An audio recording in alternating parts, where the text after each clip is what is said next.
क्या छोटी छोटी बातें, छोटी छोटी असफलताएं आपके मन को हिला देती हैं, आपको कमजोर महसूस कराती हैं? क्या आप भी चाहते हैं कि आपका मन इतना मजबूत, इतना स्थिर हो जाए कि जीवन की कोई भी चुनौती, कोई भी तूफान उसे झुका न सके? अगर हाँ, तो आज का ये वीडियो आपके लिए एक वरदान साबित हो सकता है, क्योंकि आज हम जानेंगे गौतम बुद्ध की 22 ऐसी अनमोल, जीवन बदलने वाली बातें जो आपके मन को सिर्फ मजबूत नहीं, बल्कि पत्थर से भी ज्यादा अटूट, अडिग और शांत बना सकती है। हर बात एक ऐसी चाबी है जो आपके भीतर के डर, भ्रम और कमजोरी के तालों को खोल देगी और आत्मबल, शांति और असीम संभावनाओं का दरवाजा आपके लिए खोल देगी। ये बातें सिर्फ सुनने के लिए नहीं, बल्कि अपने जीवन में उतारने के लिए है, अनुभव करने के लिए है। तो मेरा आपसे अनुरोध है, इस वीडियो को सिर्फ देखें नहीं, बल्कि महसूस करें। हर शब्द को अपने मन की गहराइयों तक जाने दें। चलिए इस यात्रा को शुरू करते हैं। बात 1, मन ही सब कुछ है। जैसा सोचोगे वैसे ही बनोगे। हम जो कुछ भी हैं, वो हमने आज तक क्या सोचा, इस बात का परिणाम है। यदि कोई व्यक्ति बुरी सोच के साथ बोलता या काम करता है, तो उसे कष्ट ही मिलता है। यदि कोई व्यक्ति शुद्ध विचारों के साथ बोलता या काम करता है, तो उसे प्रसन्नता मिलती है, जो कभी उसका साथ नहीं छोड़ती, परछाई की तरह। इसे समझने की कोशिश कीजिए। आपका मन एक खेत की तरह है। आप उसमें जैसे बीज बोएंगे, वैसी ही फसल काटेंगे। अगर आप निरंतर नकारात्मकता, संदेह, डर और आत्मालोचना के बीज बोते रहेंगे, मैं ये नहीं कर सकता, मैं काफी अच्छा नहीं हूं, मेरी किस्मत ही खराब है, तो आपके जीवन में इन्हीं भावनाओं की कड़वी फसल उगेगी। आपका आत्मविश्वास टूट जाएगा, आप अवसरों को पहचान नहीं पाएंगे और छोटी छोटी मुश्किलें भी पहाड़ जैसी लगने लगेंगी। लेकिन जैसे ही आप अपने विचारों की दिशा बदलते हैं, जैसे ही आप अपने मन के खेत में सकारात्मकता, साहस, आत्म प्रेम और दृढ़ता के बीज बोना शुरू करते हैं, मैं सक्षम हूं, मैं हर चुनौती से कुछ सीखता हूं, मैं शांति और खुशी का हकदार हूं, तो चमत्कार होने लगते हैं। आपका मन, आपके शरीर की ऊर्जा, आपकी आभा, सब कुछ रूपांतरित होने लगता है। आप अधिक आत्मविश्वासी महसूस करते हैं, मुश्किलों में भी समाधान ढूंढने लगते हैं और जीवन के प्रति आपका दृष्टिकोण आशावादी हो जाता है। ये कोई जादुई बात नहीं है, ये मन का विज्ञान है। आपके विचार आपकी भावनाओं को जन्म देते हैं, आपकी भावनाएं आपके कर्मों को दिशा देती हैं और आपके कर्म आपके भाग्य का निर्माण करते हैं। एक मूर्तिकार जैसे पत्थर की बेडौल शिला से सुंदर प्रतिमा गढ़ता है, वैसे ही आप अपने विचारों से अपने जीवन को गढ़ सकते हैं। फालतू नकारात्मक विचारों को हटाते जाइए और अपने अंदर की सुंदरता और शक्ति को प्रकट होने दीजिए। एक छोटी सी कहानी है। एक राजा था जो बहुत शक्तिशाली था, लेकिन हमेशा चिंतित और दुखी रहता था। उसने एक संत से अपनी समस्या बताई। संत ने राजा को 2 पौधे दिए, एक सुंदर फूलों वाला और एक कांटों से भरा। संत ने कहा, राजन, आप प्रतिदिन जिस पौधे पर अधिक ध्यान देंगे, जिसे अधिक सींचेंगे, वही आपके जीवन का प्रतीक बन जाएगा। राजा ने फूलों वाले पौधे पर ध्यान देना शुरू किया, उसकी देखभाल की, उसे प्रेम से सींचा। कुछ ही समय में उसका महल सुंदर फूलों से महकने लगा और राजा के मन में भी शांति और प्रसन्नता खिलने लगी। कांटों वाला पौधा उपेक्षित होकर सूख गया। हमारे विचार भी उन पौधों की तरह हैं। आप जिन विचारों को पोषित करेंगे, वही आपके जीवन में फलेंगे फूलेंगे। अब सवाल आपसे दिल पर हाथ रखकर ईमानदारी से जवाब दीजिए। आपने आज सुबह जब आंखें खोली, तो आपके मन में सबसे पहला विचार क्या था? क्या वो विचार आपको ऊर्जा और आशा से भर रहा था, या आपको बोझिल और निराश कर रहा था?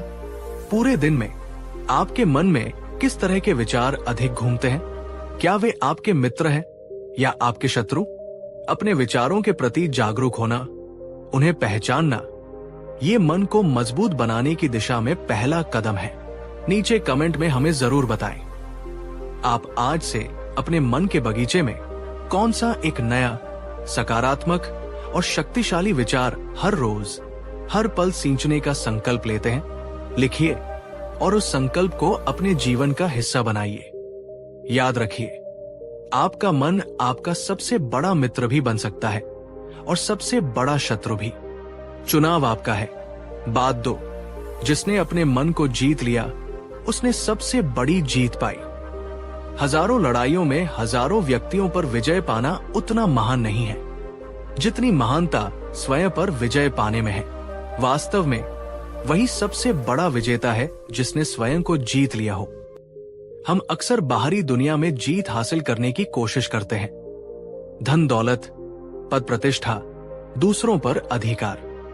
हमें लगता है कि इन चीजों को पाकर हम शक्तिशाली और सुखी हो जाएंगे, लेकिन बुद्ध हमें एक गहरी सच्चाई की ओर इशारा करते हैं। असली युद्ध और असली जीत हमारे अपने भीतर होती है। हमारे मन के अंदर निरंतर एक द्वंद्व चलता रहता है। एक तरफ है हमारी सकारात्मक प्रवृत्तियां, प्रेम, करुणा, धैर्य, विवेक, और दूसरी तरफ है हमारी नकारात्मक प्रवृत्तियां, क्रोध, लोभ, ईर्ष्या, अहंकार, भय। जब ये नकारात्मक शक्तियां हम पर हावी हो जाती हैं, तो हम अपने ही मन के बंदी बन जाते हैं। हमारा क्रोध हमें अंधा कर देता है, हमारा लोभ हमें बेचैन रखता है, हमारी ईर्ष्या हमें दूसरों की खुशी से जलने पर मजबूर करती है। लेकिन जिस क्षण हम इन नकारात्मक प्रवृत्तियों को पहचानना और उन पर नियंत्रण पाना सीख लेते हैं, उसी क्षण हम असली स्वतंत्रता और शक्ति का अनुभव करते हैं। जिसने अपने मन की इन कमजोरियों पर विजय पाली, उसके लिए जीवन की बाहरी चुनौतियां बहुत छोटी हो जाती है।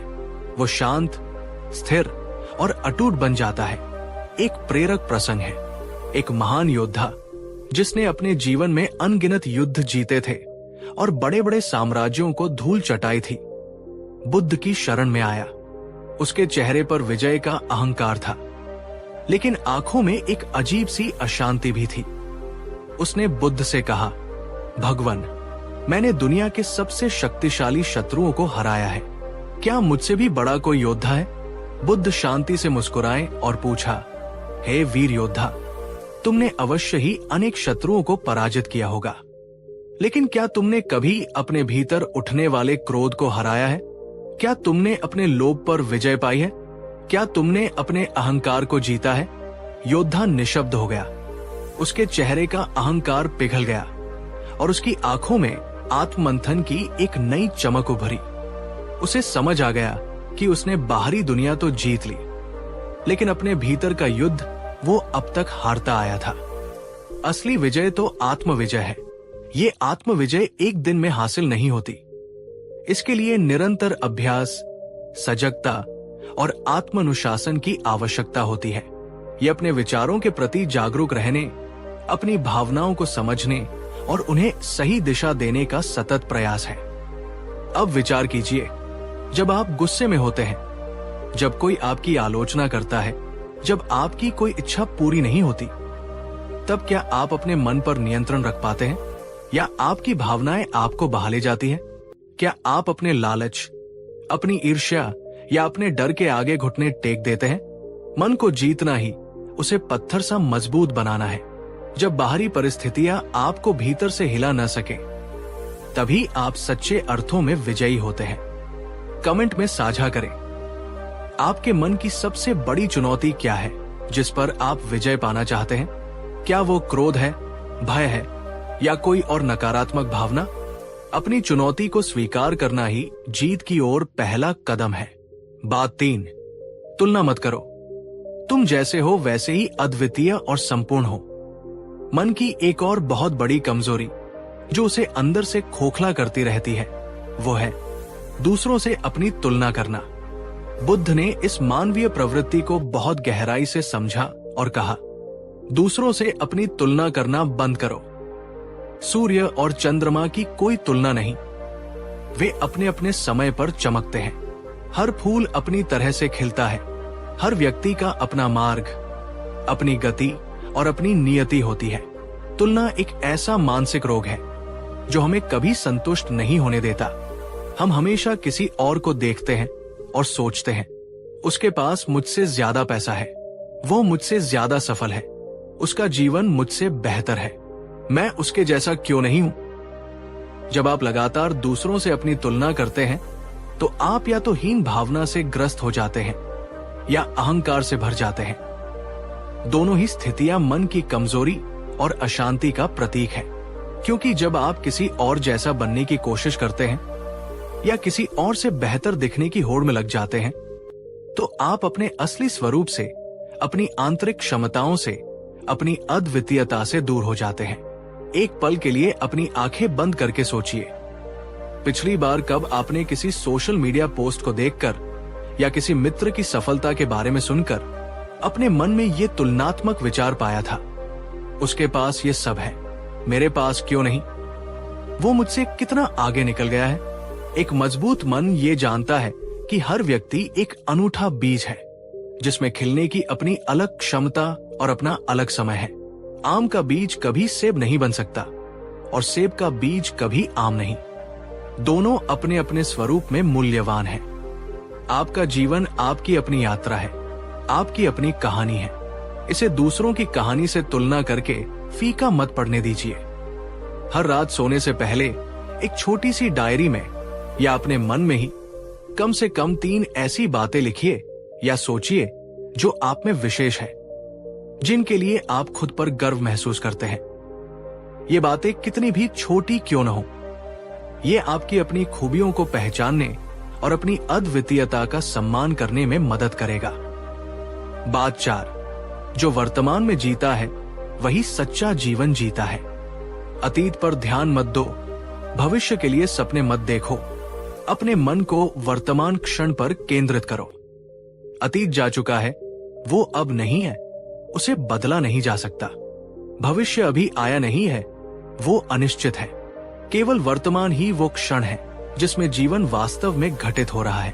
हमारा मन एक अद्भुत यात्री है, लेकिन ये अक्सर या तो अतीत की गलियों में भटकता रहता है, पुरानी गलतियों पर पछताता हुआ, खोए हुए अवसरों पर दुखी होता हुआ, या फिर ये भविष्य की अनिश्चितताओं में उड़ान भरता रहता है, आने वाली चुनौतियों से डरता हुआ, काल्पनिक समस्याओं की चिंता करता हुआ। इस निरंतर अतीत और भविष्य की यात्रा में हम उस एकमात्र चीज को खो देते हैं जो वास्तव में हमारे पास है। ये वर्तमान क्षण, ये अब। जब हम अतीत के बोझ तले दबे रहते हैं तो हम अपराध बोध और उदासी से भर जाते हैं। जब हम भविष्य की चिंताओं में खोए रहते हैं तो हम भय और तनाव से ग्रस्त हो जाते हैं। दोनों ही स्थितियां हमारे मन को कमजोर और अशांत बनाती है। लेकिन जब हम अपने मन को पूरी तरह से वर्तमान क्षण में ले आते हैं, जो हम कर रहे हैं, जो हम महसूस कर रहे हैं, जो हमारे आसपास है, उसके प्रति पूरी तरह जागरूक हो जाते हैं, तो मन को एक अद्भुत शांति और स्पष्टता मिलती है। एक छोटी सी कहानी है जो इस बात को बहुत खूबसूरती से समझाती है। एक महिला थी जो हमेशा दुखी और चिंतित रहती थी। वह या तो अपने अतीत की दर्दनाक यादों में खोई रहती थी या फिर आने वाले कल की अनजानी आशंकाओं से भयभीत रहती थी। एक दिन वो बुद्ध के पास गई और अपनी समस्या बताई। बुद्ध ने उसे कोई लंबा चौड़ा उपदेश नहीं दिया। उन्होंने बस इतना कहा, प्रिय पुत्री, तुम जो भी कार्य कर रही हो उसे पूरे मन से करो। जब भोजन करो तो सिर्फ भोजन के स्वाद और सुगंध पर ध्यान दो। जब चलो तो सिर्फ अपने कदमों और धरती के स्पर्श को महसूस करो। जब किसी से बात करो तो पूरी तरह उसी क्षण में उपस्थित रहो। एक बार इस क्षण में पूरी तरह जीकर देखो, तुम्हारा दुख स्वयं दूर हो जाएगा। महिला ने बुद्ध की बात को गांठ बांध लिया। उसने अपने दैनिक कार्यों को पूरी जागरूकता के साथ करना शुरू किया। जब वो बर्तन धोती तो उसका ध्यान सिर्फ बर्तनों पर होता। जब वो अपने बच्चों के साथ खेलती तो उसका मन सिर्फ उसी खेल में होता। धीरे धीरे उसने पाया कि उसकी चिंताएं कम होने लगी हैं। उसका मन शांत रहने लगा है और उसके चेहरे पर पहली बार सच्ची शांति और मुस्कान दिखाई देने लगी। उसने वर्तमान में जीना सीख लिया था। वर्तमान में जीना कोई मुश्किल साधना नहीं है, ये एक अभ्यास है। अपनी सांसों के प्रति जागरूक होना, अपने आसपास की ध्वनियों को सुनना, अपने भोजन के स्वाद को महसूस करना। ये छोटे छोटे अभ्यास हमें वर्तमान क्षण से जोड़ते हैं। खुद से पूछिए, आप दिन भर में कितनी बार पूरी तरह से अब में होते हैं? जब आप अपना पसंदीदा काम कर रहे होते हैं या अपने प्रियजनों के साथ होते हैं, तब भी क्या आपका मन कहीं और भटकता रहता है? वर्तमान क्षण ही वो जगह है जहां जीवन की सारी शक्ति, सारा आनंद और सारी शांति मौजूद है। इसे पकड़ना सीखिए। आज इस वीडियो को देखते हुए क्या आप पूरी तरह से यही हैं या आपका मन कहीं और घूम रहा है? नीचे कमेंट में बताएं। आज आप किस एक कार्य को पूरी जागरूकता और वर्तमान क्षण में रहकर करने का प्रयास करेंगे? वर्तमान, ये ईश्वर का दिया हुआ सबसे अनमोल उपहार है, इसीलिए इसे प्रेजेंट कहते हैं। इसे जीना सीखिए। बात 5, क्रोध मन को कमजोर करने वाला सबसे बड़ा शत्रु। बुद्ध कहते हैं, क्रोध को अपने मन में पाले रखना ऐसा है जैसे कोई जलता हुआ कोयला किसी और पर फेंकने के इरादे से अपने हाथ में पकड़ ले। सबसे पहले वो आपको ही जलाएगा। ये कितनी सटीक उपमा है। जब हम क्रोधित होते हैं तो हमें लगता है कि हम अपनी शक्ति का प्रदर्शन कर रहे हैं या दूसरे को सबक सिखा रहे हैं, लेकिन वास्तविकता ये है कि क्रोध सबसे पहले हमारे अपने मन और शरीर को नुकसान पहुंचाता है। क्रोध हमारे विवेक को अंधा कर देता है। हम ऐसी बातें कह जाते हैं, ऐसे काम कर जाते हैं जिनका हमें बाद में गहरा पछतावा होता है। ये हमारे रिश्तों में दरार डालता है, हमारे स्वास्थ्य को खराब करता है। उच्च रक्तचाप, हृदय रोग और हमारी मानसिक शांति को पूरी तरह नष्ट कर देता है। एक क्रोधित मन कभी भी मजबूत या स्थिर नहीं हो सकता। वो हमेशा अशांत और कमजोर रहेगा। मन को मजबूत बनाने के लिए सबसे पहले क्रोध की आग को बुझाना सीखना जरूरी है। इसका मतलब ये नहीं है कि हम अन्याय को सहन करें या अपनी भावनाओं को दबा दें। इसका मतलब है कि हम क्रोध की विनाशकारी प्रतिक्रिया के बजाय एक सचेत, शांत और रचनात्मक प्रतिक्रिया देना सीखें। क्रोध पर नियंत्रण पाने के लिए एक तात्कालिक और प्रभावी एक्शन टिप। जब अगली बार आपको लगे कि गुस्सा आ रहा है, किसी ने कुछ ऐसा कहा या किया जिससे आपका खून खौलने लगे, तो तुरंत प्रतिक्रिया करने के बजाय एक पल रुकिए। कुछ भी कहने या करने से पहले सिर्फ 10 बार गहरी और धीमी सांस लीजिए। अपनी सांस को अंदर जाते और बाहर आते हुए महसूस कीजिए। आप पाएंगे कि इन 10 सांसों में ही आपके क्रोध की तीव्रता काफी कम हो जाएगी। आपको सोचने और सही प्रतिक्रिया चुनने का समय मिल जाएगा। ये छोटा सा अभ्यास आपके जीवन में बड़े बदलाव ला सकता है। बुद्ध ने सिखाया कि क्रोध को क्रोध से नहीं, बल्कि अक्रोध, प्रेम और करुणा से जीता जा सकता है। जैसे अंधकार को प्रकाश से ही मिटाया जा सकता है, वैसे ही घृणा और क्रोध को प्रेम और शांति से ही शांत किया जा सकता है। एक प्रसंग याद आता है। एक बार एक व्यक्ति बुद्ध को भरी सभा में अपशब्द कहने लगा। वो बुद्ध का घोर विरोधी था और उन्हें नीचा दिखाना चाहता था। बुद्ध शांत बैठे रहे, उसके हर कटु वचन को सुनते रहे। उनके चेहरे पर कोई शिकन नहीं थी, बस एक करुणा भरी मुस्कान थी। जब वो व्यक्ति बोलते बोलते थक गया और चुप हो गया, तो बुद्ध ने उससे पूछा, प्रिय बंधु, यदि तुम किसी के लिए कोई उपहार लेकर जाओ और वो व्यक्ति उस उपहार को स्वीकार न करे, तो वो उपहार किसका हुआ? उस व्यक्ति ने कहा, वो उपहार मेरा ही रहा। बुद्ध मुस्कुराए और बोले, ठीक उसी तरह तुमने मुझे ये जो अपशब्दों के उपहार दिए हैं, मैं इन्हें स्वीकार नहीं करता, तो ये किसके हुए? वो व्यक्ति निशब्द और लज्जित हो गया। बुद्ध के अक्रोध ने उसके क्रोध को पराजित कर दिया था। यह है अक्रोध की शक्ति, शांति की शक्ति। कमेंट में हमें बताएं, क्रोध पर नियंत्रण पाने के लिए आप व्यक्तिगत रूप से क्या तरीका अपनाते हैं? या बुद्ध की ये शिक्षा सुनने के बाद आप क्रोध को शांत करने के लिए कौन सा नया कदम उठाएंगे? आपके अनुभव दूसरों के लिए प्रेरणा बन सकते हैं। क्रोध एक अग्नि है, इसे अपने मन में जलने मत दीजिए। इसे प्रेम और शांति के जल से बुझा दीजिए। बात 6, धैर्य और सहनशीलता महान गुण है। आज की तेज रफ्तार दुनिया में हम हर चीज तुरंत चाहते हैं। तुरंत सफलता, तुरंत समाधान, तुरंत सुख। हमें धैर्य की कमी होती जा रही है। जब चीजें हमारी अपेक्षा के अनुसार या हमारे चाहे हुए समय पर नहीं होती तो हम अधीर हो जाते हैं, निराश हो जाते हैं या गुस्सा करने लगते हैं। लेकिन धैर्य एक महान शक्ति है। ये हमें विपरीत परिस्थितियों में भी शांत और स्थिर रहने में मदद करता है। ये हमें ये समझने में मदद करता है कि कुछ चीजों को समय लगता है, कुछ घावों को भरने में वक्त लगता है और कुछ लक्ष्यों को प्राप्त करने के लिए निरंतर और दीर्घकालिक प्रयास की आवश्यकता होती है। सहनशीलता का अर्थ है कठिनाइयों, आलोचनाओं या दूसरों की अप्रिय बातों को बिना विचलित हुए, बिना नकारात्मक प्रतिक्रिया दिए सहन करने की क्षमता। ये कमजोरी नहीं बल्कि आंतरिक शक्ति का प्रतीक है। जो व्यक्ति छोटी छोटी बातों पर उत्तेजित हो जाता है या दूसरों की आलोचना से तुरंत आहत हो जाता है, उसका मन कमजोर होता है। लेकिन जो व्यक्ति शांत रहकर धैर्यपूर्वक सब कुछ सहन करता है और अपने लक्ष्य पर केंद्रित रहता है, उसका मन एक चट्टान की तरह मजबूत होता है। एक किसान का उदाहरण ले। वो बीज बोता है और फिर धैर्यपूर्वक फसल के पकने का इंतजार करता है। वो जानता है कि वो रातों रात फसल नहीं उगा सकता। उसे धूप, बारिश और समय का इंतजार करना होगा। यदि वो अधीर हो जाए तो उसे कुछ भी हासिल नहीं होगा। हमारे जीवन के लक्ष्य और आत्म विकास भी उसी फसल की तरह है। उन्हें समय, धैर्य और निरंतर प्रयास की आवश्यकता होती है। स्वयं का मूल्यांकन कीजिए।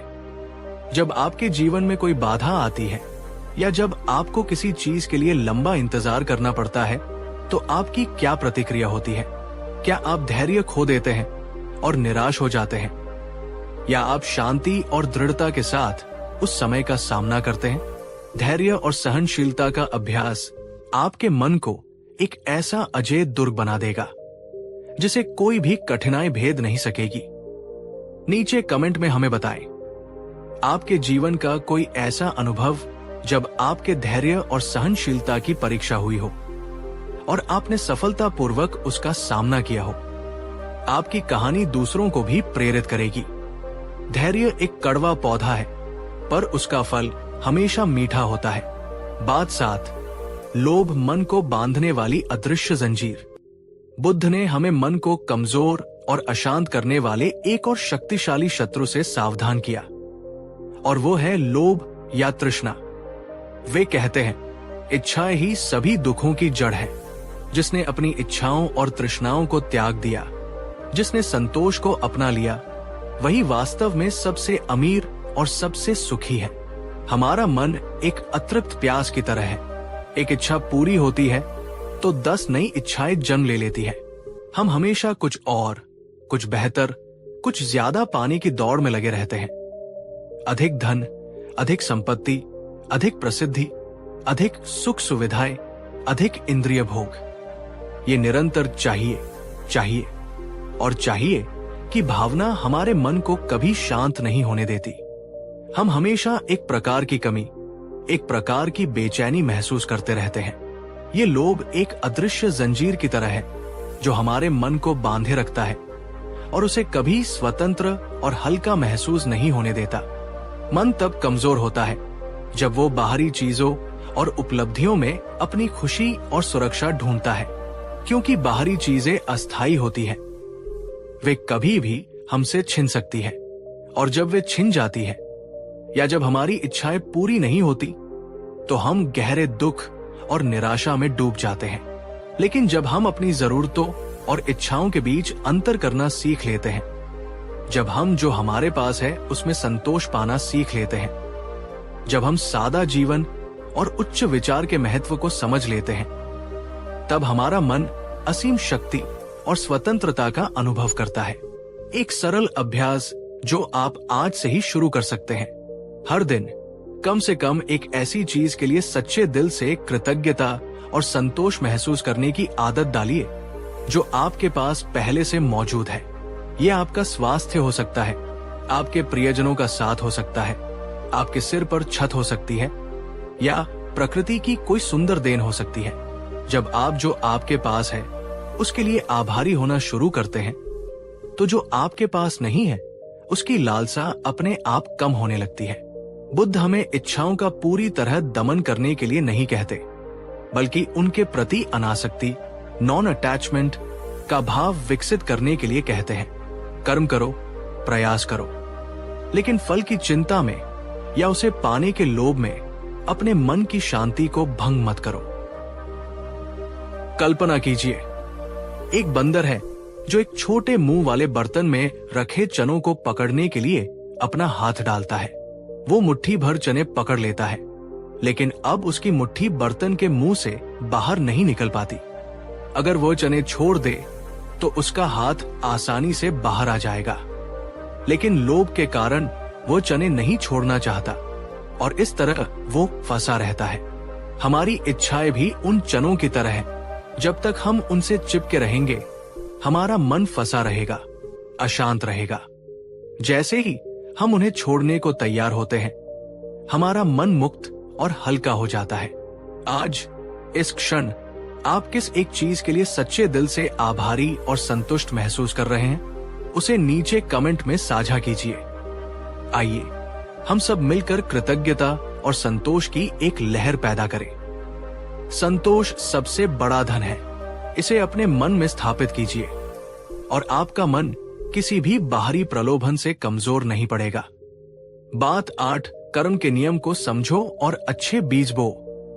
बुद्ध ने स्पष्ट रूप से कहा, प्राणी अपने कर्मों के उत्तराधिकारी हैं। कर्म ही उनकी विरासत है, कर्म ही उनका जन्मदाता है, कर्म ही उनके बंधु है और कर्म ही उनकी शरण है। वे जैसे भी कर्म करेंगे, अच्छे या बुरे, वे उन्हीं के फल भोगेंगे। जैसा बीज बोओगे वैसा ही फल काटोगे। इसका अर्थ है कि हम अपने विचारों, वचनों और शारीरिक कार्यों के लिए स्वयं जिम्मेदार हैं। हमारा वर्तमान हमारे अतीत के कर्मों का परिणाम है और हमारा भविष्य हमारे वर्तमान कर्मों द्वारा निर्मित हो रहा है। हम अपनी परिस्थितियों के लिए भाग्य को या किसी बाहरी शक्ति को दोष नहीं दे सकते। ये सिद्धांत हमें शक्तिहीन नहीं बल्कि सशक्त बनाता है। ये हमें बताता है कि हमारे पास अपनी तकदीर बदलने की, अपने भविष्य को संवारने की शक्ति है। अच्छे और कुशल कर्म करके, सकारात्मक और शुद्ध विचार रखकर और सत्य एवं मधुर वाणी बोलकर, जब हम इस नियम को गहराई से समझ लेते हैं तो हम अपने हर कर्म के प्रति अधिक सचेत और जिम्मेदार हो जाते हैं। हम जानते हैं कि हमारा कोई भी कर्म व्यर्थ नहीं जाता।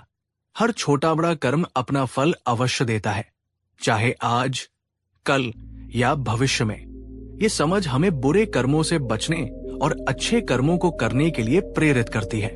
मानसिक रूप से अटूट और प्रज्ञावान व्यक्ति कर्म के इस अटल नियम को जानता है और इसलिए वो हमेशा पुण्य कर्मों का संचय करने और पाप कर्मों से बचने का प्रयास करता है। वो जानता है कि सच्ची सुरक्षा और खुशी अच्छे कर्मों से ही प्राप्त होती है। एक किसान और उसके खेत का दृष्टांत। यदि किसान अपने खेत में कांटेदार झाड़ियों के बीज बोएगा तो उसे कांटे ही मिलेंगे। यदि वो मीठे फलों के बीज बोएगा तो उसे मीठे फल ही प्राप्त होंगे। वो जैसा कर्म बीज बोना करेगा वैसा ही फल उसे मिलेगा। इसमें कोई संदेह नहीं। हमारा जीवन भी एक खेत है और हमारे विचार, वचन और कार्य वे बीज हैं जो हम उसमें बो रहे हैं। अपने कर्मों का लेखा जोखा कीजिए। क्या आप अपने दैनिक जीवन में अपने विचारों, वचनों और कर्मों के प्रति सचेत रहते हैं? क्या आप ये विचार करते हैं कि आपके कर्मों का दूसरों पर और आपके अपने भविष्य पर क्या प्रभाव पड़ेगा? अच्छे बीज बोइए और आपका जीवन सुख और शांति के फलों से भर जाएगा। आज आप कौन सा एक छोटा सा अच्छा बीज, सत्कर्म अपने जीवन के खेत में बोने का संकल्प लेते हैं? ये किसी की मदद करना हो सकता है, कोई अच्छी बात सोचना हो सकता है या कोई बुरी आदत छोड़ना हो सकता है। अपना संकल्प हमसे साझा करें। आपके कर्म ही आपके सच्चे साथी हैं, उन्हें बुद्धिमानी से चुनें। अगर आपको गौतम बुद्ध की ये बातें जीवन में कुछ सोचने पर मजबूर कर रही है, अगर आपको लगता है कि इस ज्ञान ने आपको थोड़ा भी शांति दी है, तो आप सुपर थैंक्स के जरिए इस चैनल को सपोर्ट कर सकते हैं। आपका एक छोटा सा सहयोग, एक सुपर थैंक्स, हमारे जैसे कंटेंट क्रिएटर के लिए बहुत बड़ा उत्साह बन जाता है। ये हमें और भी अच्छी वीडियो लाने के लिए प्रेरित करता है। धन्यवाद उन सभी को जिन्होंने अब तक सुपर थैंक्स भेजा है और जो अभी सोच रहे हैं, बस एक क्लिक की दूरी पर है। बुद्ध कहते हैं, जो देता है वही सच्चा पाता है। तो अगर आपको ये ज्ञान मूल्यवान लगा हो तो एक सुपर थैंक्स जरूर भेजें। बात 9, जैसे पत्थर हवा से नहीं हिलता, वैसे ज्ञानी प्रशंसा और निंदा से नहीं हिलता। बुद्ध ने कहा था, हमारा मन अक्सर एक पेंडुलम की तरह होता है। कोई हमारी तारीफ कर दे तो हम खुशी से झूम उठते हैं। हमारा अहंकार 7वें आसमान पर पहुंच जाता है और कोई हमारी जरा सी आलोचना कर दे तो हम मुरझा जाते हैं, दुखी हो जाते हैं। हमारा आत्मविश्वास पाताल में चला जाता है। ये अस्थिरता हमारे मन को कमजोर बनाती है। हम दूसरों की राय के गुलाम बन जाते हैं। हमारी खुशी और दुख का रिमोट कंट्रोल दूसरों के हाथों में चला जाता है। इसे एक और प्रेरक कथा से समझते हैं। एक बार बुद्ध के एक युवा भिक्षु जो अभी अभी संघ में शामिल हुआ था, बहुत परेशान और हतोत्साहित था। वो बुद्ध के पास आया और बोला, भगवन, मैं बहुत दुविधा में हूं। जब मैं अच्छा काम करता हूं, ध्यान में प्रगति करता हूं या किसी की मदद करता हूं, तो कुछ लोग मेरी बहुत प्रशंसा करते हैं। वे कहते हैं कि मैं एक आदर्श भिक्षु बनने की राह पर हूं। ये सुनकर मुझे बहुत अच्छा लगता है, मेरा आत्मविश्वास बढ़ता है। लेकिन भगवन, उसने गहरी सांस लेकर कहा, जब मुझसे कोई छोटी सी गलती हो जाती है या जब मैं किसी की अपेक्षाओं पर खरा नहीं उतर पाता, तो वही लोग या कुछ अन्य लोग मेरी कड़ी आलोचना करते हैं। वे कहते हैं कि मैं संघ के लायक नहीं हूं, मुझ में कोई क्षमता नहीं है। ये सुनकर मैं पूरी तरह टूट जाता हूं। मेरा मन विचलित हो जाता है और मुझे लगता है कि मैं सच में किसी काम का नहीं हूं। मैं क्या करूं भगवन? मैं इस प्रशंसा और निंदा के चक्रव्यूह से कैसे निकलूं? बुद्ध ने उस युवा भिक्षु को अत्यंत प्रेम और धैर्य से सुना। फिर उन्होंने कहा, वत्स, तुम एक युवा वृक्ष की तरह हो। कल्पना करो कि तुम एक विशाल, मजबूत पेड़ बनना चाहते हो, जिसकी जड़ें धरती में गहराई तक समाई हों और जिसकी शाखाएं आसमान को छूती हों। कभी तुम्हारे जीवन में वसंत ऋतु आएगी, तुम्हारे ऊपर नए सुंदर फूल खिलेंगे, तुम्हारी शाखाएं हरी भरी पत्तियों से लद जाएंगी। लोग तुम्हारे फूलों की सुंदरता देखकर, तुम्हारी हरियाली देखकर तुम्हारी प्रशंसा करेंगे, तुम्हें सराहेंगे। और कभी पतझड़ का मौसम भी आएगा, तुम्हारे पत्ते पीले पड़कर झड़ जाएंगे, तुम्हारी शाखाएं सूनी और नंगी हो जाएंगी। तब कुछ लोग कहेंगे, देखो, ये पेड़ तो सूख गया, इसमें अब कोई जीवन नहीं बचा। वे तुम्हारी निंदा करेंगे। बुद्ध ने एक पल रुककर उस भिक्षु की आंखों में झांकते हुए कहा, अब तुम मुझे बताओ, यदि तुम हर बदलती ऋतु के साथ, लोगों की प्रशंसा और निंदा के साथ अपने मन को ऊपर नीचे करते रहोगे, कभी खुशी से झूमोगे, कभी दुख से मुरझाओगे, तो तुम अपनी जड़ों को धरती में गहरा कैसे जमा पाओगे? तुम एक मजबूत, अडिग वृक्ष कैसे बनोगे? ज्ञानी व्यक्ति वह है जो जानता है कि प्रशंसा और निंदा दोनों ही बाहरी हवा के झोंकों की तरह हैं। वे आते हैं और चले जाते हैं, वे शाश्वत नहीं हैं। असली महत्व इस बात का है कि तुम अपने भीतर कितने स्थिर हो, तुम्हारी जड़ें तुम्हारे सिद्धांतों और आत्मज्ञान में कितनी गहरी है। इस खूबसूरत उपमा से हमें क्या सीखना है? सीख ये है कि यदि हम अपने मन को सचमुच मजबूत बनाना चाहते हैं, तो हमें प्रशंसा और निंदा इन दोनों को समान भाव से देखना सीखना होगा। न तो प्रशंसा से अहंकार में फूले और न ही निंदा से निराशा में डूबे। हमारी कीमत, हमारा आत्ममूल्य दूसरों की राय पर निर्भर नहीं होना चाहिए। वो हमारे अपने कर्मों, हमारे अपने विचारों और हमारे अपने आत्मज्ञान पर आधारित होना चाहिए। जब कोई आपकी प्रशंसा करे तो विनम्रता से धन्यवाद कहें, लेकिन उसे अपने सिर पर न चढ़ने दें। और जब कोई आपकी आलोचना करे तो उसे शांति से सुने। यदि उसमें कोई सच्चाई है तो उसे स्वीकार करें और सुधार करें। यदि वो निराधार है तो उसे एक हवा के झोंके की तरह गुजर जाने दें। अब एक सीधा सवाल आपसे, क्या दूसरों की राय, उनके कमेंट्स, उनके लाइक्स या डिसलाइक से आपका मूड तुरंत बदल जाता है? क्या आप अक्सर ये सोचते रहते हैं कि लोग क्या कहेंगे? अगर हाँ, तो शायद ये समय है बुद्ध की इस शिक्षा को अपने जीवन में उतारने का। इस वीडियो को सेव कर लें या इस बात को कहीं लिख लें, और जब भी आप दूसरों की राय से विचलित हो तो खुद को रोज याद दिलाएं, मैं वो नहीं हूं जो लोग कहते हैं, मैं वो हूं जो मैं खुद को मानता हूं, जो मैं अपने कर्मों से बनता हूं।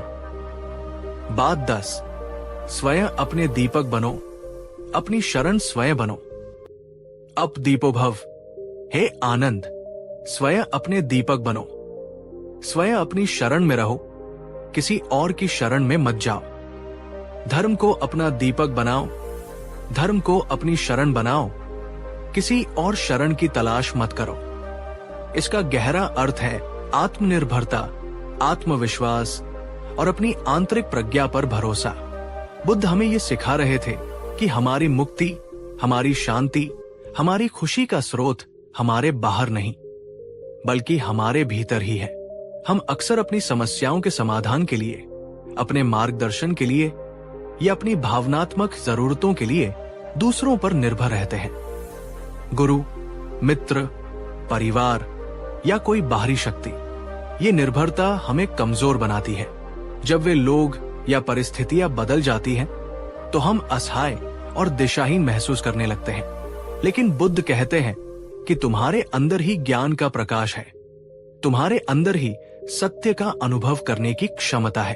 अपने विवेक को जगाओ, अपनी अंतरात्मा की आवाज सुनो, अपने अनुभवों से सीखो। गुरु या शिक्षक हमें मार्ग दिखा सकते हैं, प्रेरणा दे सकते हैं, लेकिन उस मार्ग पर चलना हमें स्वयं ही पड़ता है। कोई और हमारे लिए आत्मज्ञान प्राप्त नहीं कर सकता, कोई और हमारे लिए निर्वाण प्राप्त नहीं कर सकता। मानसिक रूप से अजेय व्यक्ति वह है जो अपनी आंतरिक शक्ति पर विश्वास करता है। वो दूसरों की सलाह और मार्गदर्शन का सम्मान करता है, लेकिन अंतिम निर्णय अपने विवेक और अनुभव के आधार पर लेता है। वो अपने सुख दुख के लिए दूसरों को जिम्मेदार नहीं ठहराता, बल्कि अपने जीवन की जिम्मेदारी स्वयं लेता है। कल्पना कीजिए, आप एक अंधेरी रात में एक घने जंगल से गुजर रहे हैं। यदि आपके पास अपनी लालटेन या दीपक नहीं है और आप किसी और के प्रकाश पर निर्भर हैं, तो यदि वो व्यक्ति आपसे बिछड़ जाए या उसका दीपक बुझ जाए, तो आप अंधकार में खो जाएंगे। लेकिन यदि आपके पास अपना स्वयं का जलता हुआ दीपक है, तो आप निर्भय होकर अपना मार्ग स्वयं प्रशस्त कर सकते हैं। हमारा आंतरिक ज्ञान, हमारा विवेक, हमारी आत्म जागरूकता ही वो दीपक है। अब ये प्रश्न स्वयं से पूछिए, क्या आप अपने जीवन के महत्वपूर्ण निर्णयों के लिए दूसरों की स्वीकृति या सलाह पर अत्यधिक निर्भर रहते हैं? क्या आप अपनी आंतरिक आवाज को सुनने और उस पर भरोसा करने का साहस रखते हैं? अपने भीतर के दीपक को प्रज्वलित कीजिए, वही आपका सच्चा मार्गदर्शक है।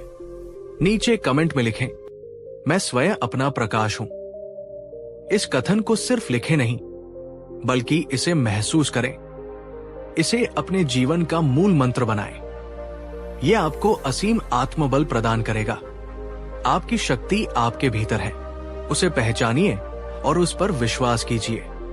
बात 11, सभी के प्रति करुणा और मैत्री का भाव रखो।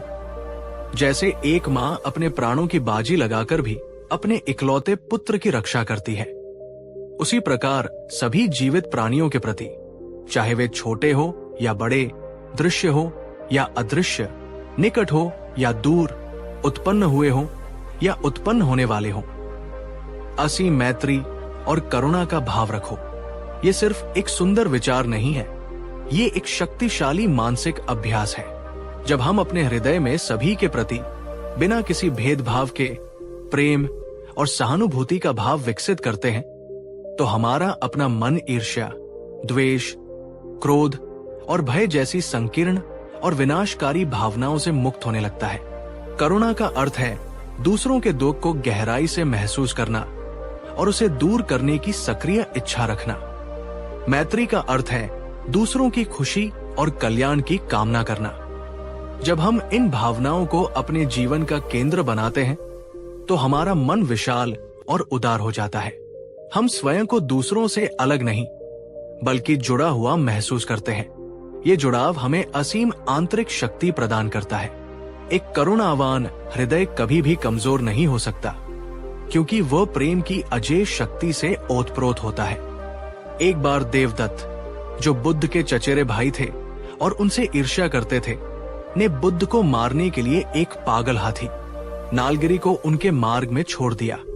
हाथी चिंघाड़ता हुआ, सब कुछ रौंदता हुआ बुद्ध की ओर दौड़ा।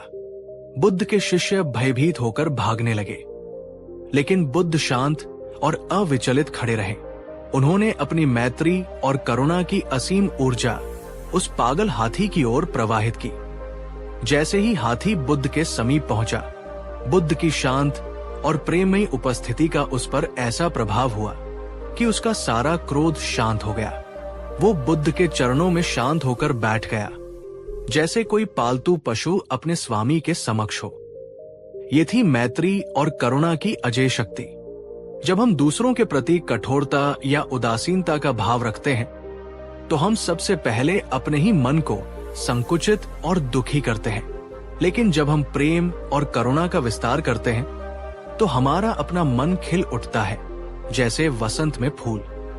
अब स्वयं से पूछिए, क्या आप अपने शत्रुओं या उन लोगों के प्रति भी मैत्री का भाव रख पाते हैं जिन्होंने आपको कष्ट पहुंचाया हो?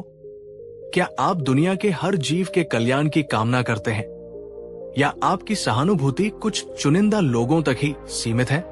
ये अभ्यास सरल नहीं है, लेकिन ये हमारे मन को शुद्ध और शक्तिशाली बनाने के लिए अनिवार्य है। नीचे कमेंट में हमें बताएं, आज आप किस एक व्यक्ति या समूह के प्रति, जिनके बारे में आप सामान्यतः नकारात्मक सोचते हैं, मैत्री और करुणा का भाव भेजने का प्रयास करेंगे? सिर्फ एक छोटा सा कदम, एक छोटी सी प्रार्थना आपके मन के दुर्ग को और मजबूत बनाएगी। प्रेम ही वो शक्ति है जो दुनिया को बदल सकती है, और ये आपके अपने हृदय से शुरू होती है। बात 12, सत्य बोलो पर मधुरता और बुद्धिमानी से। ऐसी वाणी बोलना जो सत्य हो, लेकिन साथ ही मधुर, उपयोगी और सही समय पर कही गई हो। उन्होंने कहा, सत्य बोलो, क्रोध न करो। यदि कोई तुमसे थोड़ा भी मांगे तो उसे दो।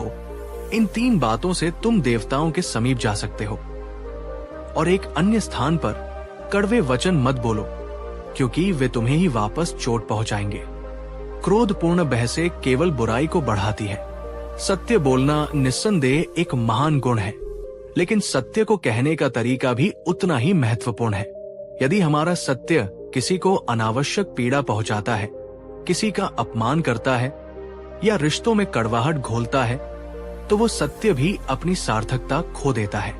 बुद्धिमानी इसी में है कि हम सत्य को प्रेम, करुणा और सहानुभूति में लपेटकर प्रस्तुत करें। हमारा उद्देश्य सच्चाई को उजागर करना होना चाहिए, न कि किसी को नीचा दिखाना या अपने अहंकार को तुष्ट करना। सम्यक वाणी के 4 पहलू है। झूठ न बोलना, हमेशा सत्य पर अडिग रहना, निंदा या चुगली न करना, ऐसी बातें न करना जो दूसरों के बीच फूट डालें या किसी की प्रतिष्ठा को हानि पहुंचाए। कठोर वचन न बोलना, ऐसे शब्दों का प्रयोग न करना जो दूसरों को आहत करें, अपमानित करें या भयभीत करें। व्यर्थ की बातें या गपशप न करना, ऐसी बातों में समय और ऊर्जा नष्ट न करना जिनका कोई सकारात्मक उद्देश्य न हो। जब हम इन सिद्धांतों का पालन करते हुए अपनी वाणी का प्रयोग करते हैं, तो हमारा मन शांत और निर्भय रहता है। हमें अपने कहे हुए शब्दों का पछतावा नहीं होता और हमारे संबंध मधुर और विश्वसनीय बनते हैं। एक मजबूत मन वह है जो अपनी वाणी पर नियंत्रण रखना जानता है। कब बोलना है, क्या बोलना है, कैसे बोलना है और कब मौन रहना सबसे उत्तम है। एक छोटी सी कथा है। एक राजा के दरबार में 2 मंत्री थे। एक हमेशा सत्य बोलता था, लेकिन अत्यंत कठोरता और रूखेपन से। दूसरा भी सत्य बोलता था, लेकिन बड़ी विनम्रता, मधुरता और चतुराई से। राजा पहले मंत्री की बातों से अक्सर नाराज हो जाता था, भले ही वे सच हो, लेकिन दूसरे मंत्री की बातों को वो ध्यान से सुनता था और उन पर अमल भी करता था। इससे यह सिद्ध होता है कि सत्य की शक्ति तब और बढ़ जाती है जब वो मधुरता और विवेक के साथ प्रस्तुत किया जाता है। अपने आप से पूछिए, जब आप किसी से असहमत होते हैं या जब आपको किसी की गलती बतानी होती है, तो क्या आप सत्य को कठोरता से थोपते हैं या उसे विनम्रता और सम्मान के साथ व्यक्त करते हैं? क्या आपके शब्द पुल बनाते हैं या दीवारें खड़ी करते हैं? आपकी वाणी आपके चरित्र का दर्पण है। इसे सत्य, मधुरता और विवेक से सुशोभित कीजिए। कमेंट में साझा करें। क्या कभी आपके साथ ऐसा हुआ है कि किसी ने आपसे कोई अप्रिय सत्य कहा हो, लेकिन इतने प्रेम और मधुरता से कि आपको बुरा लगने के बजाय उससे कुछ सीखने को मिला हो? या आपने स्वयं कभी इस कला का प्रयोग किया हो? शब्दों में अद्भुत शक्ति होती है, उनका प्रयोग बुद्धिमानी से करें। बात 13, ध्यान ही वो राह है जो मन को शुद्ध और शक्तिशाली करता है। मन की असीम शक्तियों को जागृत करने और उसे शुद्ध करने का जो मार्ग बुद्ध ने हमें दिखाया, वो है ध्यान, मेडिटेशन। बुद्ध ने ध्यान को जीवन की सबसे बड़ी औषधि, मन का भोजन और आत्मा का स्नान कहा। आज की भागदौड़ भरी जिंदगी में हमारा मन हजारों दिशाओं में बंटा रहता है। काम का दबाव, रिश्तों की उलझने, भविष्य की चिंताएं, अतीत के बोझ। इस निरंतर कोलाहल में मन थक जाता है, अशांत हो जाता है और अपनी स्वाभाविक शक्ति खो बैठता है। ध्यान वह प्रक्रिया है जो इस बिखरे हुए मन को एकाग्र करती है, उसे शांत करती है और उसे उसकी गहराइयों में स्थित शांति और ज्ञान से जोड़ती है। जब आप हर दिन कुछ समय, चाहे वो 10 से 15 मिनट ही क्यों न हो, बाहरी दुनिया से कटकर मौन में बैठते हैं और अपनी आती जाती सांसों पर या किसी मंत्र पर अपने मन को टिकाते हैं, तो धीरे धीरे आपके विचारों की गति धीमी होने लगती है। मन में चल रही अनावश्यक बकवास शांत होने लगती है। आप अपनी भावनाओं के साक्षी बनना सीखते हैं, बिना उनसे उलझे, बिना उन पर प्रतिक्रिया किए। ये आत्मनिरीक्षण आपके मन को शुद्ध करता है, जैसे गंदला पानी धीरे धीरे स्थिर होकर स्वच्छ हो जाता है। ध्यान का एक अत्यंत सरल अभ्यास जो कोई भी कहीं भी कर सकता है। किसी शांत जगह पर आराम से बैठ जाइए, अपनी पीठ सीधी रखिए लेकिन शरीर को ढीला छोड़ दीजिए। अपनी आंखें कोमलता से बंद कर लीजिए। अब अपना सारा ध्यान अपनी स्वाभाविक रूप से आती और जाती हुई सांस पर ले आइए। महसूस कीजिए कि सांस कैसे नाक से अंदर जा रही है और कैसे बाहर आ रही है। अगर मन भटकता है, और वो भटकेगा ही, तो बिना परेशान हुए, बिना खुद को कोसे, धीरे से अपने मन को वापस अपनी सांस पर ले आइए। बस इतना ही। यही ध्यान की शुरुआत है। ये सरलता ही इसकी शक्ति है। नियमित ध्यान के अभ्यास से आपका मन शांत, केंद्रित और अधिक जागरूक बनता है। आपकी निर्णय लेने की क्षमता बढ़ती है, आपकी स्मरण शक्ति तेज होती है और आप तनाव और चिंता का सामना बेहतर तरीके से कर पाते हैं। आपका मन नकारात्मकता के प्रति कम संवेदनशील और सकारात्मकता के प्रति अधिक ग्रहणशील हो जाता है। यह आपके मन को एक अजेय किले की तरह बना देता है। सोचिए, एक तालाब जिसमें लगातार पत्थर फेंके जा रहे हों, वो हमेशा अशांत रहेगा। उसकी सतह पर लहरें उठती रहेंगी। लेकिन जब पत्थर फेंकना बंद कर दिया जाता है, तो तालाब धीरे धीरे शांत हो जाता है और उसकी सतह आईने की तरह स्थिर और स्वच्छ हो जाती है, जिसमें आकाश का स्पष्ट प्रतिबिंब दिखाई देता है। हमारा मन भी उस तालाब की तरह है। बाहरी दुनिया के विचार और भावनाएं उन पत्थरों की तरह हैं। ध्यान वो प्रक्रिया है जो इन पत्थरों को शांत करती है ताकि मन अपनी स्वाभाविक शांति और स्पष्टता को पुनः प्राप्त कर सके। क्या आप रोज ध्यान करते हैं? यदि हाँ, तो आपके अनुभव कैसे रहे हैं? और यदि नहीं, तो क्या आप आज अभी ये संकल्प लेने को तैयार हैं कि कल से आप अपने मन को ये अनमोल उपहार कुछ मिनटों का ध्यान अवश्य देंगे? नीचे कमेंट में मैं ध्यान करूंगी लिखकर अपने संकल्प को और पक्का कीजिए। आपका मन आपकी सबसे कीमती संपत्ति है। ध्यान इसकी सबसे अच्छी देखभाल है। बात 14, परिणामों से अनासक्ति रखते हुए अपना कर्म करो।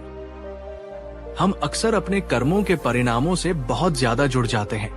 हम चाहते हैं कि हर प्रयास सफल हो, हर इच्छा पूरी हो, हर कार्य हमारी अपेक्षा के अनुसार हो।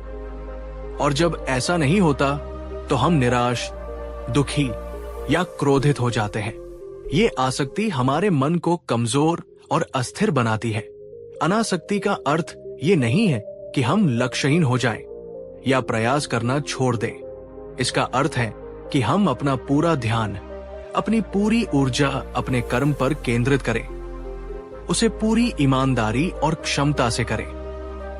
लेकिन परिणाम क्या होगा, ये नियति या अनेक अन्य कारकों पर छोड़ दें जो हमारे नियंत्रण में नहीं है।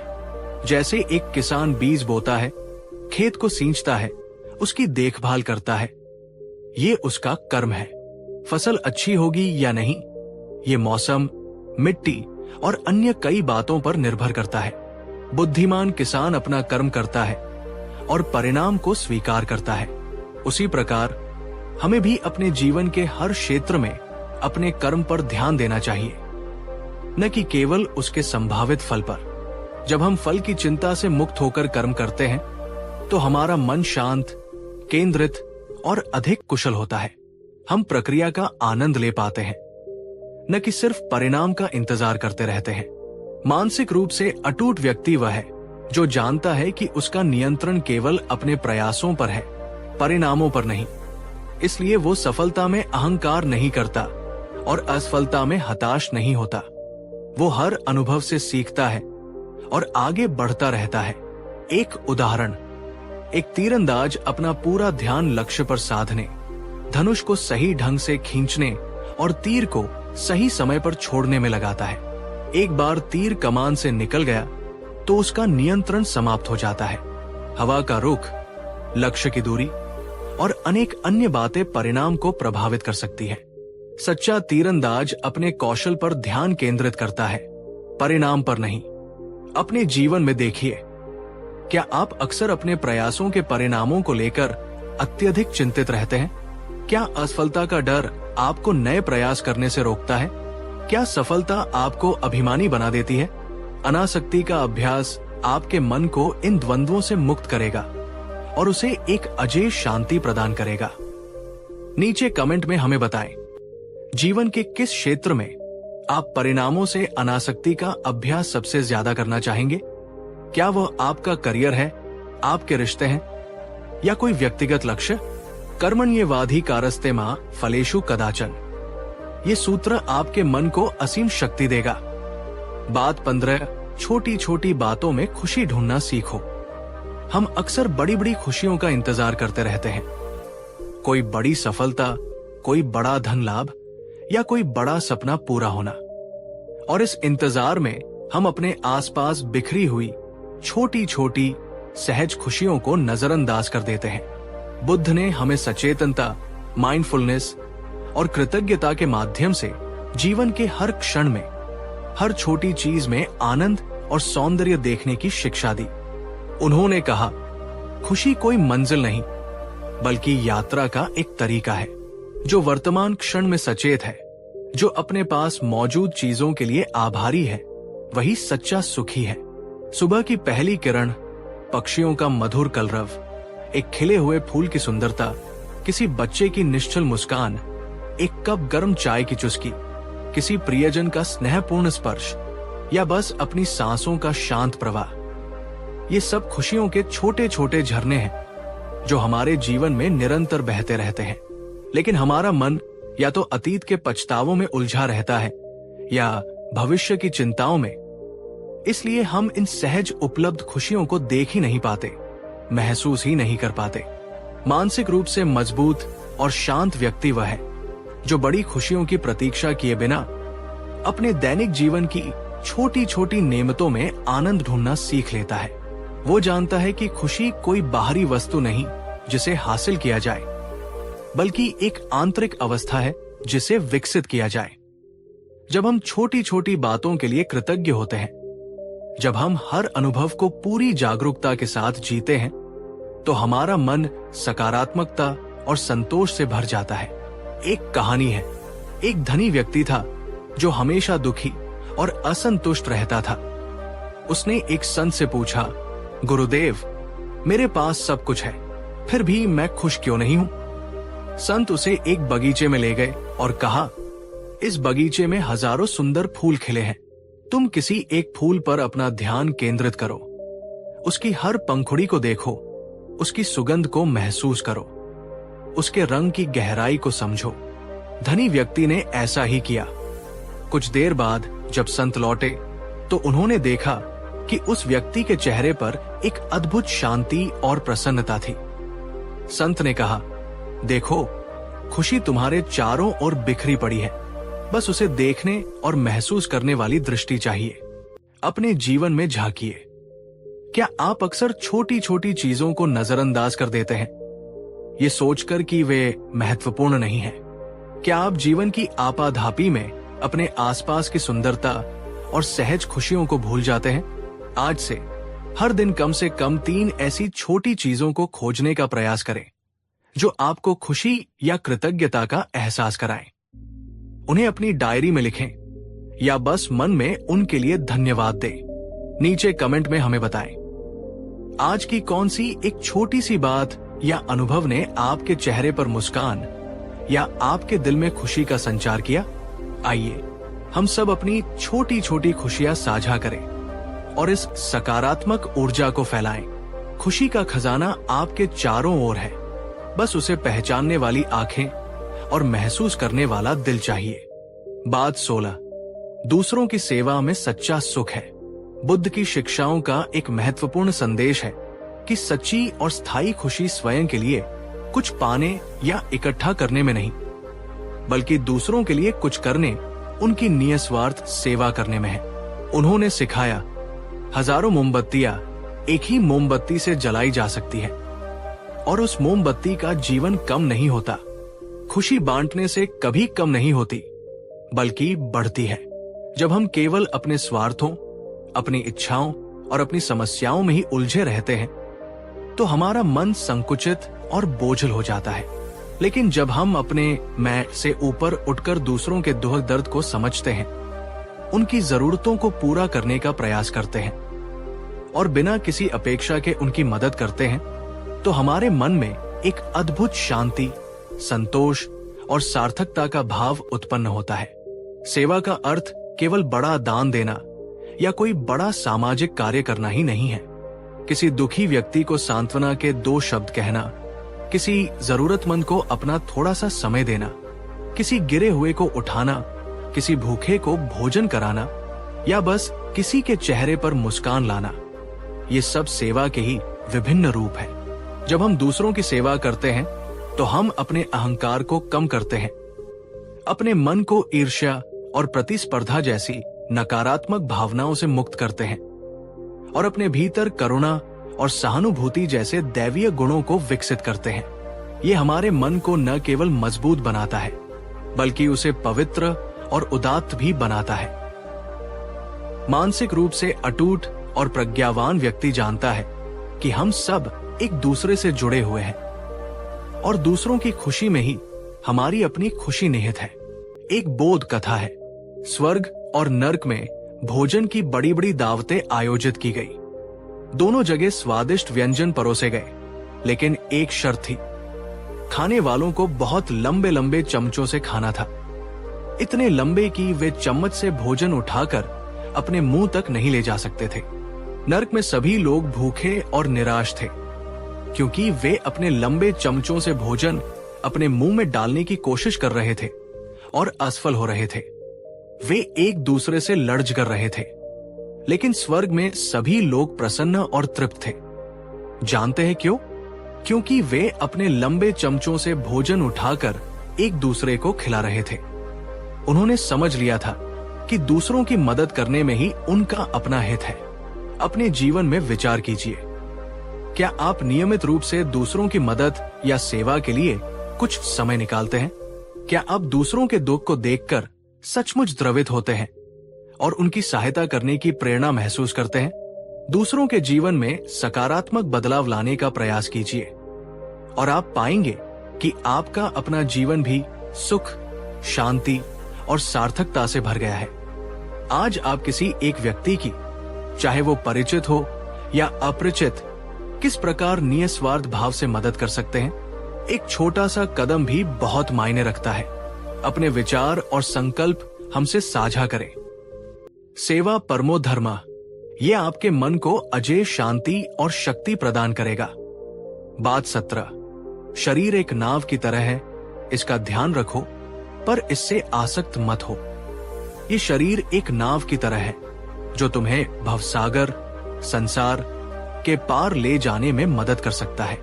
इसलिए इसका ध्यान रखो, इसे स्वस्थ रखो, इसे स्वच्छ रखो, लेकिन इससे अत्यधिक मोह मत करो, क्योंकि ये भी अनित्य है, परिवर्तनशील है और अंततः नष्ट हो जाएगा।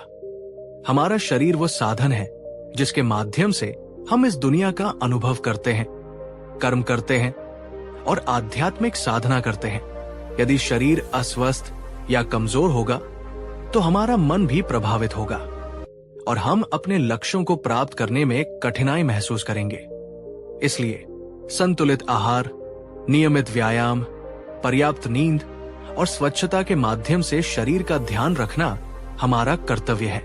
लेकिन इसके साथ ही बुद्ध हमें शरीर के प्रति अत्यधिक आसक्ति, अहंकार या घमंड से बचने की भी सलाह देते हैं। आज की दुनिया में हम अक्सर बाहरी सुंदरता, शारीरिक आकर्षण और युवावस्था को बहुत अधिक महत्व देते हैं। हम उम्र बढ़ने, बीमार होने या शरीर के क्षय होने के विचार से डरते हैं। ये आसक्ति दुख का कारण बनती है, क्योंकि शरीर का स्वभाव ही है बदलना, बूढ़ा होना और अंततः मृत्यु को प्राप्त होना। कोई भी इसे रोक नहीं सकता। मानसिक रूप से अटूट व्यक्ति शरीर का सम्मान करता है, उसकी देखभाल करता है, लेकिन अपनी पहचान या आत्म मूल्य को केवल अपने शरीर पर आधारित नहीं करता। वो जानता है कि वो शरीर से कहीं अधिक है। वो चेतना है, वो आत्मा है। वो शरीर को एक उपयोगी उपकरण के रूप में देखता है, न कि अपने अस्तित्व के अंतिम सत्य के रूप में। एक यात्री और उसकी गाड़ी का उदाहरण ले। एक यात्री को लंबी यात्रा करनी है तो वो अपनी गाड़ी का ध्यान रखेगा, उसमें ईंधन भरेगा, उसकी मरम्मत कराएगा, लेकिन वो ये नहीं भूलेगा कि गाड़ी सिर्फ एक साधन है, मंजिल नहीं। वो गाड़ी से इतना मोह नहीं करेगा कि यात्रा के उद्देश्य को ही भूल जाए। हमारा शरीर भी उस गाड़ी की तरह है और हमारी आध्यात्मिक यात्रा ही हमारा असली उद्देश्य है। अपने दृष्टिकोण का विश्लेषण कीजिए। आप अपने शरीर का कितना ध्यान रखते हैं? क्या आप स्वस्थ जीवन शैली अपनाते हैं? और साथ ही क्या आप अपने शरीर की नश्वरता को स्वीकार करते हैं? क्या आप अपनी पहचान को अपनी बाहरी दिखावट से जोड़ते हैं? शरीर का सदुपयोग करो, पर इसके गुलाम मत बनो। इसमें संतुलन ही कुंजी है। आप अपने शरीर को स्वस्थ और मन को शांत रखने के लिए कौन सी एक अच्छी आदत आज से अपनाएंगे या और मजबूती से पालन करेंगे? अपने विचार साझा करें। स्वस्थ शरीर में ही स्वस्थ मन निवास करता है और स्वस्थ मन ही अजेय होता है। बात 18, क्षमा सबसे बड़ा दान और सबसे बड़ी शक्ति है। जीवन में हमें अक्सर ऐसे लोगों और परिस्थितियों का सामना करना पड़ता है जो हमें चोट पहुंचाते हैं, हमारे साथ अन्याय करते हैं या हमें निराश करते हैं। ऐसी स्थिति में क्रोध, घृणा और बदले की भावना आना स्वाभाविक है, लेकिन इन नकारात्मक भावनाओं को अपने मन में पालना किसी और पर फेंकने के इरादे से जलते हुए कोयले को अपने हाथ में पकड़ने जैसा है। ये सबसे पहले हमें ही जलाता है। बुद्ध ने क्षमा, फॉरगिवनेस को न केवल एक महान मानवीय गुण बताया, बल्कि इसे मानसिक शांति और आत्मिक उन्नति के लिए एक अनिवार्य साधना भी माना। उन्होंने कहा, घृणा से घृणा कभी समाप्त नहीं होती, घृणा प्रेम और क्षमा से ही समाप्त होती है। यही शाश्वत नियम है। क्षमा करने वाला व्यक्ति न केवल दूसरों को शांति प्रदान करता है, बल्कि स्वयं भी अपने मन के बोझ से मुक्त हो जाता है। क्षमा का अर्थ ये नहीं है कि हम जो हुआ उसे भूल जाएं, या अन्याय को सही ठहराएं, या उस व्यक्ति को फिर से हमें चोट पहुंचाने का मौका दे। क्षमा का अर्थ है अपने मन से उस व्यक्ति के प्रति क्रोध, घृणा और बदले की भावना को त्याग देना। ये उस कड़वाहट की गांठ को खोल देना है जो हमारी अपनी खुशी और शांति को अवरुद्ध कर रही थी। क्षमा करना उस व्यक्ति के लिए नहीं, बल्कि अपनी स्वयं की आंतरिक मुक्ति के लिए आवश्यक है। जब हम किसी को माफ नहीं करते तो हम अतीत के उस नकारात्मक अनुभव से बंधे रहते हैं। हम उस व्यक्ति को अपने मन में जीवित रखते हैं और निरंतर उस पीड़ा को भोगते रहते हैं। लेकिन जब हम क्षमा कर देते हैं तो हम अतीत को पीछे छोड़कर वर्तमान में जीने के लिए स्वतंत्र हो जाते हैं। मानसिक रूप से अटूट व्यक्ति जानता है कि क्षमा कमजोरी नहीं, बल्कि महान आंतरिक शक्ति का प्रतीक है। ये नकारात्मकता पर सकारात्मकता की, घृणा पर प्रेम की विजय है। एक सुंदर कहानी है।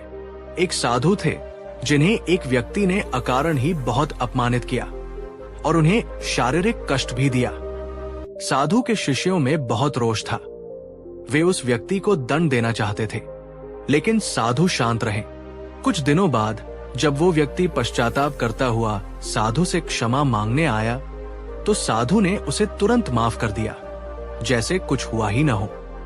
शिष्यों ने पूछा, गुरुदेव, आपने इतनी आसानी से उसे कैसे माफ कर दिया? साधु ने कहा, उसने जो किया वो उसका कर्म था। यदि मैं अपने मन में उसके प्रति घृणा और क्रोध पाले रखता तो मैं भी उसी की तरह नकारात्मकता का शिकार हो जाता। क्षमा करके मैंने स्वयं को उस बोझ से मुक्त कर लिया है। अपने हृदय में झांकिए। क्या आपके मन में किसी के प्रति कोई पुरानी कड़वाहट, कोई अनसुलझा क्रोध या कोई अपूर्ण क्षमा है? क्या वो बोझ आपकी शांति और खुशी को कम कर रहा है?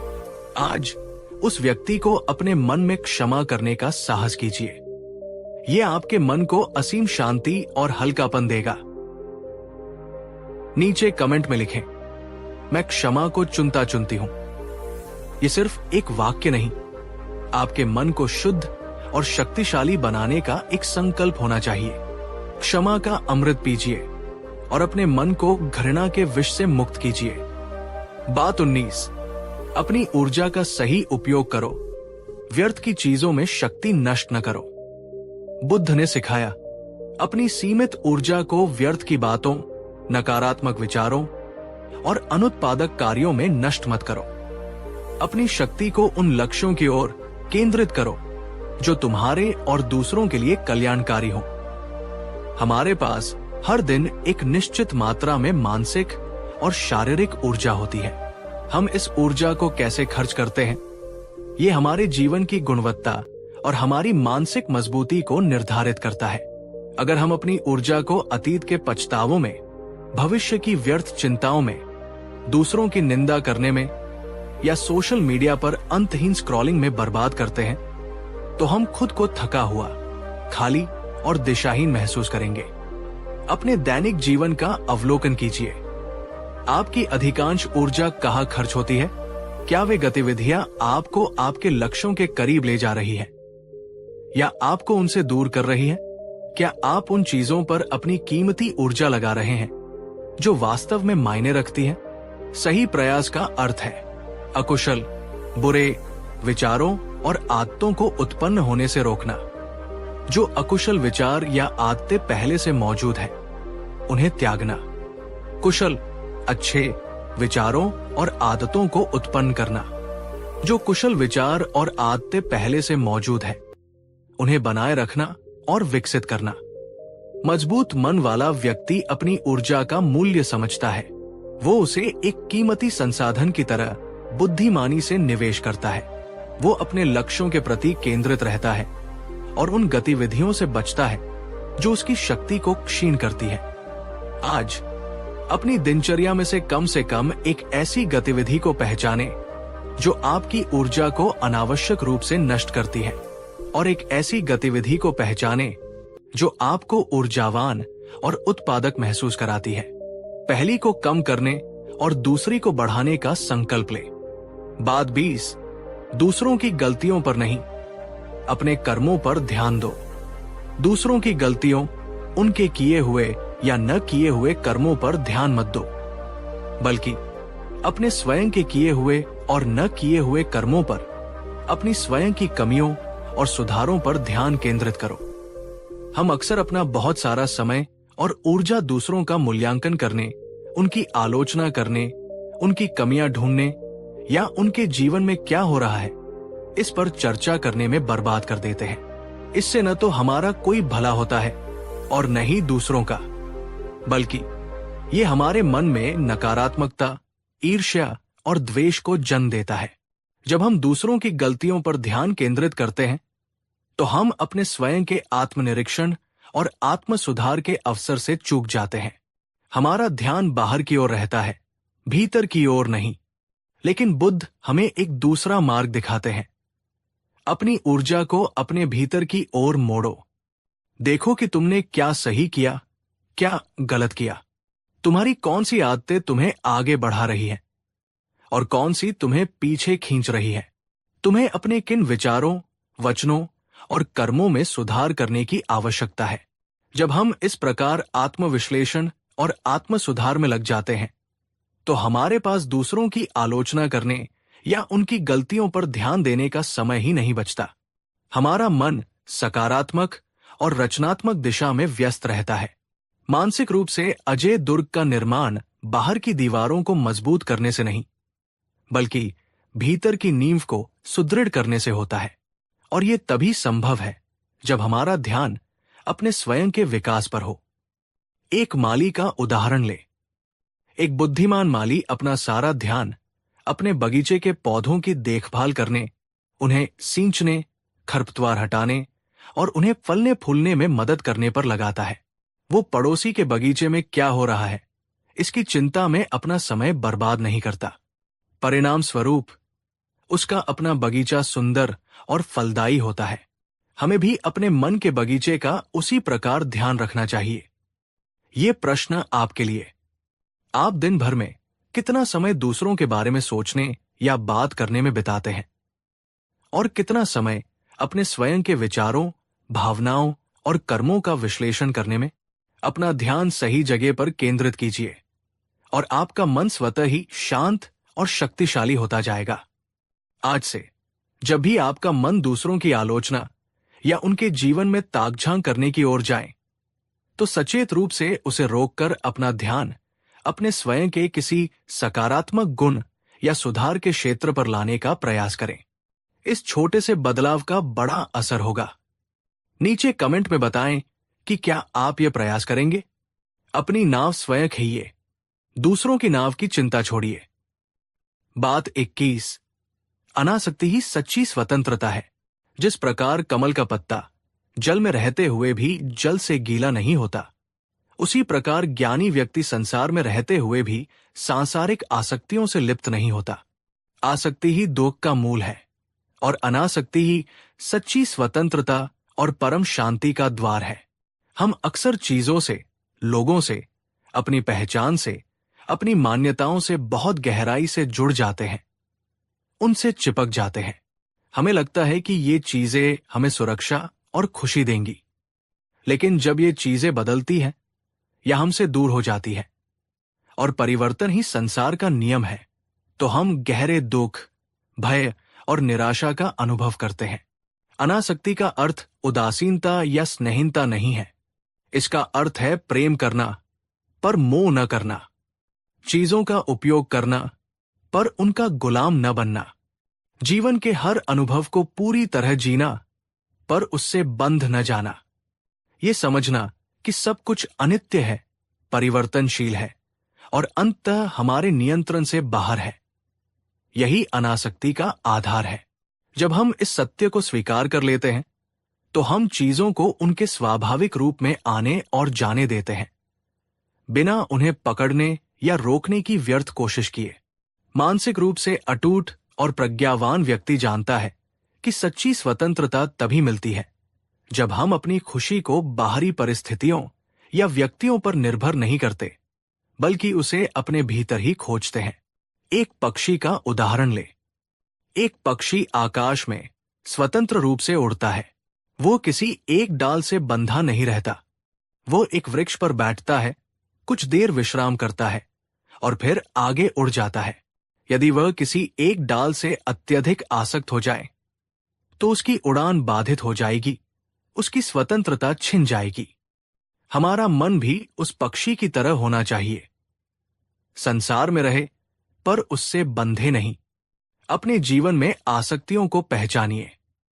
क्या आप किसी व्यक्ति, वस्तु, विचार या आदत से इतने ज्यादा जुड़े हुए हैं कि उसके बिना अपने जीवन की कल्पना भी नहीं कर सकते? क्या ये आसक्ति आपको भयभीत या असुरक्षित महसूस कराती है? अनासक्ति का अभ्यास आपके मन को असीम हल्कापन, निर्भयता और एक अद्भुत स्वतंत्रता प्रदान करेगा। ये आपको जीवन के हर उतार चढ़ाव का सामना संभाव से करने में सक्षम बनाएगा। नीचे कमेंट में हमें बताएं, जीवन की किस एक आसक्ति को आप कम करने या उससे मुक्त होने का प्रयास आज से शुरू करना चाहेंगे? एक छोटा सा कदम भी महान स्वतंत्रता की ओर ले जा सकता है। जैसे जल में कमल, वैसे संसार में अनासक्त रहो। बात 22, मौन, सबसे गहरी शक्ति और सबसे मधुर संगीत। बुद्ध ने कहा, मौन कभी भी गलत नहीं होता। जो ज्ञानी है वे व्यर्थ नहीं बोलते। मौन में अद्भुत शक्ति और गहरी शांति छिपी होती है। हम अक्सर अपनी बात को साबित करने के लिए, दूसरों को प्रभावित करने के लिए या बस खालीपन को भरने के लिए बोलते रहते हैं। हमारी ऊर्जा अनावश्यक शब्दों में व्यर्थ होती रहती है।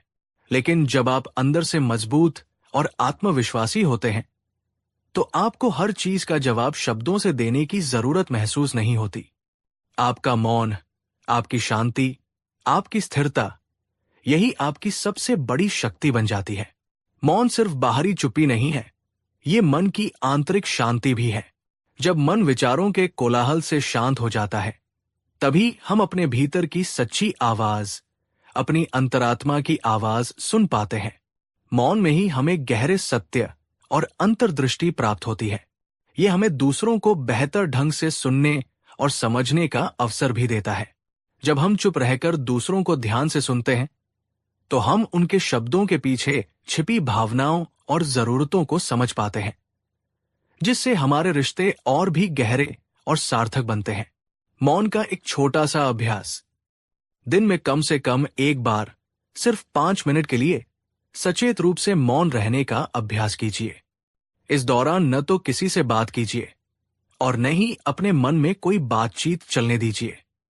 बस शांत रहिए, अपने आसपास के मौन को महसूस कीजिए और अपने भीतर के मौन से जुड़ने का प्रयास कीजिए।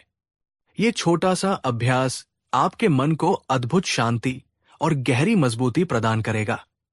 यह आपके विचारों को व्यवस्थित करने और आपकी ऊर्जा को संरक्षित करने में मदद करेगा। कभी कभी मौन सबसे शक्तिशाली उत्तर होता है। जब कोई आप पर क्रोधित हो, जब कोई आपकी आलोचना करे, तो तुरंत प्रतिक्रिया करने के बजाय कुछ पल मौन रहकर देखिए। अक्सर आपका मौन ही सामने वाले के क्रोध को शांत कर देगा और स्थिति को और बिगड़ने से रोक लेगा। सोचिए, एक गहरा, शांत समुद्र सतह पर कितना भी तूफानी क्यों न हो, उसकी गहराइयों में हमेशा शांति और स्थिरता बनी रहती है। मौन का अभ्यास हमारे मन को उस समुद्र की गहराइयों जैसी शांति और स्थिरता प्रदान करता है। बाहरी दुनिया में कितनी भी उथल पुथल क्यों न हो, हम अपने भीतर शांत और केंद्रित रह सकते हैं। क्या आपने कभी सचेत रूप से मौन व्रत या कुछ घंटों का मौन रखने का प्रयास किया है? यदि हाँ, तो आपका अनुभव कैसा रहा? या आज बुद्ध की ये शिक्षा सुनने के बाद क्या आप अपने जीवन में मौन को अधिक स्थान देने का संकल्प लेते हैं? अपने विचार हमसे साझा करें। मौन वो भाषा है जिसमें आत्मा संवाद करती है। इसे सुनना सीखिए और आपका मन असीम शक्ति से भर जाएगा। अगर आपको गौतम बुद्ध की बातें सुनकर शांति मिलती है, अगर इन कहानियों ने कभी आपके मन को छुआ है, तो अब मैं आपके लिए कुछ खास लेकर आया हूं। मैं इस चैनल पर अब हर रविवार को सिर्फ मेंबर्स के लिए एक स्पेशल वीडियो डालूंगा। एक ऐसा वीडियो जो सिर्फ आप सुन पाएंगे, जिसमें होगी और भी गहराई, और भी शांति, और भी रहस्य। तो अगर आप चाहते हैं कि गौतम बुद्ध की शिक्षाएं आपके जीवन का हिस्सा बने, हर रविवार एक नई प्रेरणा मिले, तो अभी मेंबरशिप ज्वाइन करें। आपका छोटा सा योगदान न सिर्फ मुझे मोटिवेट करेगा, बल्कि इस शांति के संदेश को और आगे फैलाने में मदद करेगा। नीचे ज्वाइन बटन है, क्लिक करें और बन जाएं बुद्ध परिवार का हिस्सा। ध्यान और प्रेम के इस सफर में आइए साथ चलें। याद रखिए, बुद्ध ने स्वयं कहा था, मैंने तुम्हें मार्ग दिखाया है, चलना तुम्हें स्वयं होगा। ये शिक्षाएं बीज की तरह हैं। इन्हें अपने मन की उपजाऊ भूमि में बोइए, अपने अभ्यास और समर्पण के जल से सींचिए, और फिर देखिए कैसे आपके जीवन में शांति, शक्ति और आनंद के पुष्प खिलते हैं। अगर बुद्ध की इन शिक्षाओं ने आपके हृदय को स्पर्श किया हो, अगर आपको लगा हो कि ये ज्ञान आपके और दूसरों के जीवन में सकारात्मक परिवर्तन ला सकता है, तो कृपया इस प्रयास को अपना समर्थन दें। इस वीडियो को एक लाइक करके हमारा उत्साह वर्धन करें और कृपा करके इस ज्ञान के प्रकाश को औरों तक भी पहुंचाएं। इस वीडियो को अपने मित्रों, अपने परिवारजनों और हर उस व्यक्ति के साथ शेयर करें जो अपने मन को शांत और शक्तिशाली बनाना चाहता हो। और यदि आप आत्मखोज और मानसिक शांति की इस यात्रा में हमारे साथ निरंतर बने रहना चाहते हैं, तो हमारे चैनल को सब्सक्राइब करना न भूलें और साथ ही उस घंटी के आइकन को भी दबा दें, ताकि हमारी हर नई ज्ञानवर्धक प्रस्तुति आप तक सबसे पहले पहुंच सके। आपका मन एक अजेय दुर्ग बने, जिसमें प्रेम, करुणा, शांति और प्रज्ञा का वास हो। इस ज्ञान यात्रा में सहभागी होने के लिए आपका कोटि कोटि धन्यवाद। हम शीघ्र ही मिलेंगे एक नए विषय के साथ, एक नई प्रेरणा के साथ। तब तक अपना और अपनों का ध्यान रखिए और बुद्ध की शिक्षाओं को अपने जीवन में उतारते रहिए।